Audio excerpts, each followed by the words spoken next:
नमस्कार दोस्तों, logics point में आपका फिर से एक बार स्वागत है। इस वीडियो में मैं आपको हाइट एंड डिस्टेंस के कुछ इंपॉर्टेंट क्वेश्चन कराऊंगा। जैसा कि आप देख ही रहे हैं, ये प्रीवियस ईयर के परीक्षाओं में आए हुए क्वेश्चन हैं। जैसे कि ये 42 क्वेश्चन है, ये CGL के प्री में 2012 में आया हुआ क्वेश्चन है। ये भी 2012 के CGL प्री में आया हुआ क्वेश्चन है। इस तरीके से काफ़ी क्वेश्चन हैं जो कि सभी परीक्षाओं में आए हुए क्वेश्चन है। ये देखिए, अब देखिए ये है CPO में आया हुआ है, ये CHSL में आया हुआ है। इस तरीके से आगे क्वेश्चन हैं जो कि FCI में, डेटा एंट्री में अधिकतर ये ऐसे सभी आए हुए क्वेश्चन हैं। तो मैं आपको इनकी शॉर्ट ट्रिक बताऊंगा। अगर आप ये ट्रिक सीख लेते हैं तो इन क्वेश्चन को सेकंडों में कर सकते हैं। तो शुरू करते हैं। तो इन क्वेश्चन को शुरू करने से पहले मैं आपको कुछ याद रखने के लिए कुछ दिखाऊंगा। इनकी ट्रिक के लिए आपको ये याद रखना ज़रूरी है। देखिए, अगर आप मैथ बैकग्राउंड के हैं तो आपके लिए काफ़ी आसान पड़ जाएगा, लेकिन आप मैथ बैकग्राउंड के नहीं भी हैं तब भी आपके लिए आसान होगा अगर आप ये याद कर लेते हैं तो। अब देखिए, हाइट डिस्टेंस में देखिए, अब ये देखिए, जो अधिकतर सवाल में आते हैं वो 30 डिग्री आता है, 45 डिग्री आता है, 60 डिग्री आता है। यही एंगल दिए होते हैं क्योंकि हमें इन्हीं की वैल्यू पता रहता है।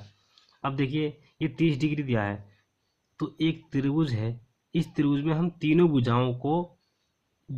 भुजाओं का रेशियो है वो याद रख लेंगे हम, क्योंकि त्रिकोणमिति में अब देखिए 30 है तो इनका जो रेशियो होगा वो ये 90 होगा। तो इनका रेशियो जो होगा हमेशा वो एक ही रेशियो रहेगा, ये 1, ये 2, ये √3। इसी रेशियो में तीनों भुजाएं रहेंगी जब तक कि ये 30 एंगल है। तो आप याद रख लीजिए कि 30 के सामने वाला जो होता है वो 1 होता है और 60 के सामने वाला √3 होता है। ये मैंने आपको डिटेल में पहले ही बता चुका हूँ, पहले वीडियो मैंने डाल रखी है, तो जिसका लिंक मैंने डिस्क्रिप्शन में भी दे रखा है, आप वहाँ से भी देख सकते हैं। अगर आप डिटेल में देखना चाहते हैं इस चीज़ को तो वो वाली वीडियो देखिए। मैं आपको इस वीडियो में केवल शॉर्ट मेथड कराऊंगा। और देखिए, इस तरीके से आप इसे याद रख सकते हैं। अब ये देखिए 45 डिग्री है तो ये भी 45 डिग्री है। अब 45 डिग्री है, वैसे भी ये समद्विबाहु त्रिभुज हो गया तो इसमें दो भुजाएं बराबर होंगी। ये 1 है तो ये भी 1 है, और ये √2 पाइथागोरस थ्योरम में से निकाल सकते हैं। इसे भी आप पाइथागोरस थ्योरम में से निकाल सकते हैं। √3 और 1 का स्क्वायर करके जोड़ देंगे। अब ये देखिए, ये होता है पूरक कोण। अगर ये और ये पूरक कोण दिए हुए हों तो जो इसकी हाइट होती है वो यहाँ से हाइट का square into x into y, मतलब कि यहाँ से यहाँ तक की दूरी और यहाँ से यहाँ तक की दूरी का गुणनफल जो होता है वो इसकी हाइट का स्क्वायर के बराबर होता है। जैसे कि आप ये देख सकते हैं, z का स्क्वायर बराबर x इंटू वाई। ये तब होगा जबकि ये पूरक कोण होंगे, मतलब कि इस कोण का और इस कोण का योग 90 डिग्री होगा। अब देखिए आगे, अब एक ये दे रखा है। अब देखिए, ये 60 डिग्री है, ये 30 डिग्री है। वैसे भी ये पूरक कोण है, लेकिन इसका डायरेक्ट फॉर्मूला याद रख लीजिए, डायरेक्ट इसका रेशियो याद रख लीजिए, क्योंकि ये सवाल आता रहता है। काफ़ी इंपॉर्टेंट वो है, एंगल हैं ये दोनों, अगर एक ही त्रिभुज में दोनों एंगल दिए हों तो। अब देखिए, 30 डिग्री है, 60 डिग्री है। अब मैंने आपको पहले ही बता चुका हूँ, सबसे पहला वाला चित्र जो था। अब देखिए, ये देखिए इस वाले ट्रायंगल में देखिए, अब ये 60 डिग्री है। 60 डिग्री के सामने वाला क्या था? √3। जब ये 60 डिग्री होगा तो ये कौन सा एंगल होगा? 30 डिग्री। 30 डिग्री के सामने वाला 1। आप ऐसे याद कर सकते हैं इसे। अब देखिए, आप बड़े वाले त्रिभुज में देखिए। अब देखिए, बड़े वाले त्रिभुज में देखते हैं तो हमने छोटे वाले त्रिभुज में जो पहले √3 मान रखा था, ये तो वही वाली भुजा है। ये बड़े वाले त्रिभुज में भी यही भुजा है, तो ये तो पहले से मान रखी है हमने। अब देखिए, इसके अकॉर्डिंग ये 30 डिग्री एंगल दे रखा था, इसके सामने वाला क्या होता था? 1, और 60 डिग्री के सामने वाला √3। लेकिन ये पहले से क्या है? √3। अब देखिए, मैं पहले आपको एक बार और दिखा देता हूँ ये। अब देखिए, 30 के सामने वाला 1 था, यानी यहाँ से यहाँ तक पहुँचने के लिए हम √3 से इसमें मल्टीप्लाई कर देंगे। ये अगर ये 1 जो भी यहाँ पर वैल्यू होगी उसमें। अब देखिए, फिर दोबारा यहाँ देखते हैं। अब देखिए, पहले से ही √3 है, फिर ये वाली भुजा निकालने के लिए पूरा इसमें होना क्या चाहिए था? यहाँ पे 1, लेकिन √3 वैल्यू दे रखी है, तो यहाँ से यहाँ पहुँचने के लिए यहाँ से ये √3 गुना ज़्यादा होता है इससे। अब देखिए, तो √3 से √3 मल्टीप्लाई करेंगे तो क्या आ जाएगा? पूरा 3 आ जाएगा, यानी यहाँ से यहाँ तक क्या है? 3। अब देखिए, ये तो पहले से ही 1 था, तो यहाँ कितना बचा? ये 2 बच गया ये। अब ये 2 बच गया, और ये तो हमने निकाल लिया था 2, तो ये रेशियो आप याद रख सकते हैं। अब देखिए आगे देखिए, एक ये है। देखिए, ये 45 डिग्री दे रखा है, ये 30 डिग्री दे रखा है, और 45 के हिसाब से ये 1 होगा, ये भी 1 होगा, तो 90 दे ही रखा है। अब देखिए, ये पूरा 30 डिग्री है, 30 डिग्री के सामने वाला 1 है, तो ये पूरा 60 डिग्री होगा। क्योंकि ये 30 डिग्री है। तो 60 डिग्री के सामने वाला क्या होता है, √3। अगर 30 डिग्री के सामने वाला 1 है तो ये √3 हो गया, ये 1 था ही, तो √3 में से 1 निकाल देंगे तो इतना बचेगा। तो इस तरीके से आप इनका रेशियो याद रख सकते हैं। अब एक ये है, ये देखिए ये वाला जो 45 डिग्री था, ये हम इधर पहुंचा देंगे तो ये चित्र ऐसे बन जाएगा। तो ये 1 है, पहले देख चुके हैं हम, ये √3 है, ये 2 है, तो ये वाली भुजा √3 + 1 हो जाएगी। चलिए बुक के सवाल देखते हैं। देखिए 42 में बाद में करूँगा, इसके बाद करते हैं। पहले ये इजी क्वेश्चन है, पहले इसे देख लेते हैं। 43 क्वेश्चन देखते हैं पहले। देखिए एक पेड़ है जो कि आंधी में टूट गया है। उस पेड़ का शीर्ष भूतल से 30 डिग्री के कोण पर टिका हुआ है और उसकी दूरी उसकी जड़ से 30 मीटर है। तदनुसार उस पेड़ की ऊंचाई कितनी होगी, ये निकालनी है। देखिए पेड़ है, ये कोई पेड़ है जो कि यहाँ से टूट जाता है, तो वो यहाँ पर मिल जाएगा, नीचे ज़मीन पर मिल गया है यहाँ पर। तो यहाँ से यहाँ तक की जो दूरी दे रखी है वो 30 मीटर दे रखी है, ठीक है, और ये एंगल भी 30 डिग्री दे रखा है। तो हमें इसका लंब और कर्ण निकालना है, मतलब कि इन दोनों को जोड़ने के बाद ही तो ये हाइट आ जाएगी, क्योंकि ये वाला हिस्सा जो है यही तो यहाँ मिल चुका है ज़मीन पर, ये थोड़ा ऊपर बना दिए, तो यही तो ज़मीन पर मिला है। तो अगर हम इसका लंब और कर्ण निकालेंगे तो इन दोनों को जोड़ देंगे तो वही उसकी ऊंचाई हो जाएगी। अब देखिए मैंने आपको बताया था ये 30 डिग्री है, ये 60 डिग्री है, तो इसका रेशियो हम लिख लेते हैं। 30 डिग्री के सामने वाला क्या था, 1, और 60 डिग्री के सामने वाला √3 और कर्ण 2। इन दोनों का स्क्वायर करके जोड़ दीजिए, उसका रूट कर दीजिए, 2 आ जाएगा। अब देखिए 30 की वैल्यू कितनी दे रखी है, यहाँ देख लीजिए 30 की वैल्यू कितनी दे रखी है, √3। तो 1 की वैल्यू कितनी होगी, सॉरी √3 की वैल्यू लिखेंगे हम, √3 की वैल्यू कितनी दे रखी है 30। तो 1 की वैल्यू कितनी होगी 30/√3। √3 से मल्टीप्लाई कर दीजिए, √3 × √3 3 आ जाएगा, 3 से हम 30 को काटेंगे तो 10 बच जाएगा, √3 वाला ऐसे ही रह जाएगा। तो मतलब कि ये जो वैल्यू आई है ये कितनी आ गया 10√30 मीटर, ये भी मीटर में था। अब देखिए इससे दुगुना ये हो जाता है तो ये कितना आ जाएगा 20√3। अब इन दोनों को जोड़ दीजिए, डायरेक्ट आंसर आ जाएगा 20 और 30, 20 और 10, 30√3। ये जो उसकी ऊंचाई आ जाएगी पेड़ की, आंसर। अब देखिए अगला सवाल देखते हैं। अब 42 क्वेश्चन देखते हैं। क्वेश्चन पढ़िए। 10√3 मीटर ऊंचे एक भवन के शिखर से देखे गए दो बिंदु P और Q हैं। यदि उन बिंदुओं के अवनमन कोण परस्पर पूरक हों और PQ बराबर 20 मीटर हो तो बिंदु P की उस भवन से दूरी कितनी होगी, ये निकालना है। देखिए मैं आपको बता दूं कि पूरा कोण क्या होता है। अगर दो कोण दिए हों और उनका योग 90 डिग्री हो, उनका एडिशन 90 डिग्री हो, तो वो पूरा कोण कहलाते हैं। तो क्वेश्चन को सॉल्व करते हैं। 42 देखिए भवन दे रखा है जिसकी ऊंचाई कितनी है 10√3, और बना लीजिए। दो पॉइंट हैं, ये एक P है एक Q है। अब देखिए यहाँ से ये दे रखा है PQ। देखिए PQ के बीच की दूरी कितनी है 20, और मैंने आपको बताया था कि अगर ये मान लीजिए थीटा है तो ये 90 - थीटा होगा।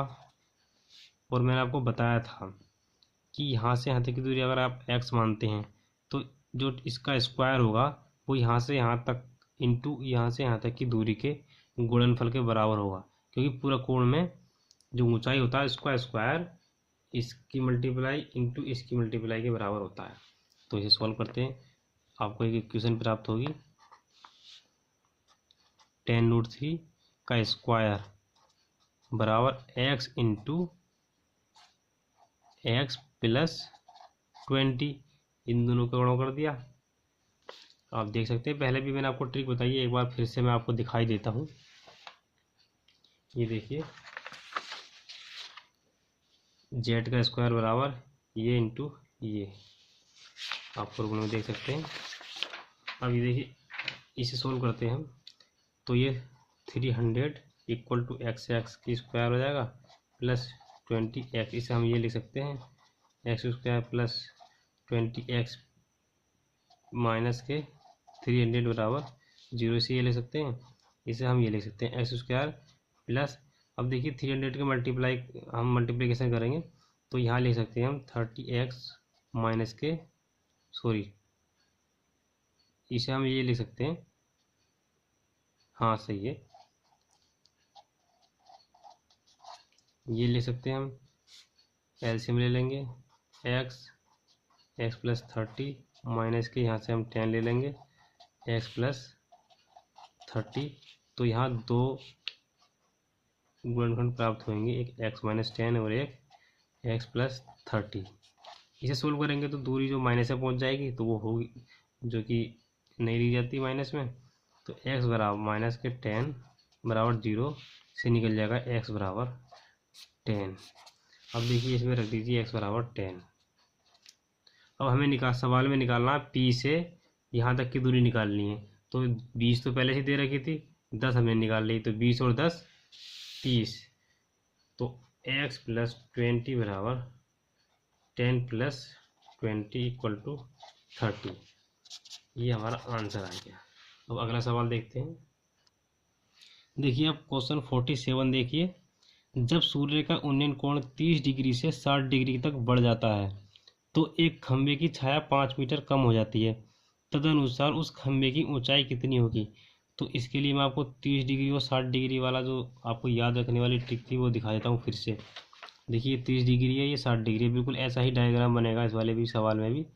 अब देखिए 2 है, यहाँ से यहाँ तक की दूरी 2 है, तो यहाँ से यहाँ तक की दूरी 2 से आधी हो जाती है पूरी, जितना ये है उससे आधी यहाँ हो जाएगी, और इसकी √3 गुना यहाँ पहुँच जाएगी, मतलब कि 1 से √3 गुना कर देंगे तो यहाँ हो जाएगी। चलिए इसका डायग्राम बना लेते हैं हम।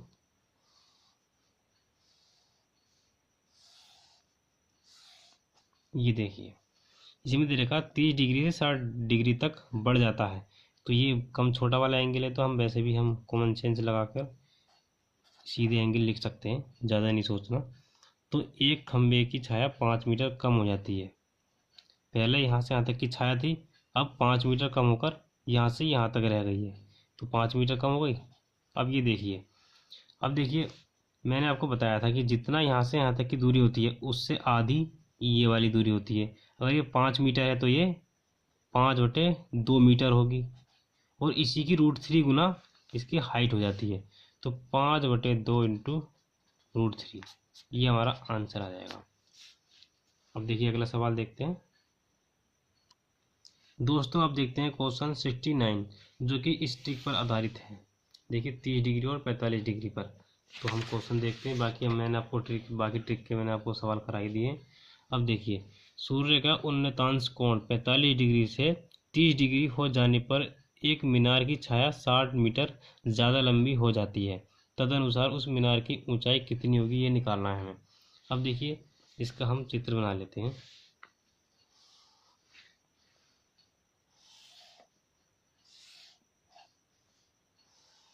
ये हो गया, ये दे रखा है 45 डिग्री और ये 30 डिग्री। 30 डिग्री से 45 डिग्री तक हो जाने में, सॉरी 45 से 30 डिग्री तक जाने में 60 मीटर ज़्यादा लंबी हो जाती है। 45 से 60 डिग्री मतलब ये जो दूरी दे रखी है ये 60 मीटर दे रखी है। अब देखिए अब इसे रेशियो में लिख लेते हैं पहले की तरह। अगर ये 45 है तो ये दोनों 1 1 होते हैं, ये समद्विबाहु हो जाता है। अब देखिए 30 डिग्री के सामने वाला 1 होता है, अगर ये 30 डिग्री तो यहाँ से ये पूरा कितना हुआ 60 डिग्री, तो इसके सामने वाला क्या होगा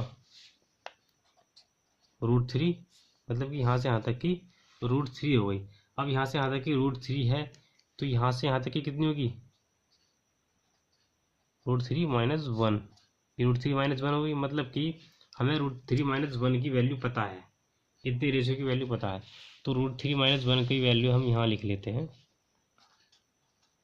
√3 - 1 की वैल्यू कितनी है 60 मीटर, इतने रेशियो की वैल्यू, ये रेशियो है, ये एक्चुअल वैल्यू है। अब देखिए हमें निकालना है इस 1 की वैल्यू, तो 1 की वैल्यू कितनी होगी √3 - 1, तो ये सोल्व करने के लिए हम √3 + 1 से मल्टीप्लाई कर देंगे, तो यहाँ पर 60 इंटू √3 + 1 लिख सकते हैं अपॉन में 3 - 1, 3 - 1 क्या बचेगा, 2, 2 से हम इसे डिवाइड करेंगे तो कितना आ जाएगा यहाँ पर 30, और ये ऐसे ही बच जाएगा।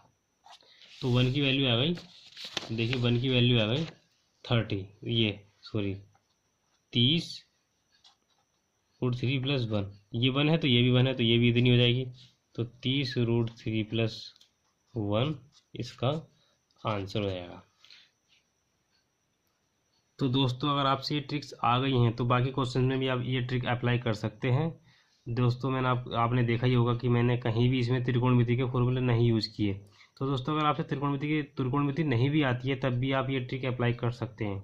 आप इस ट्रिक से भी आसानी से क्वेश्चंस कर सकते हैं।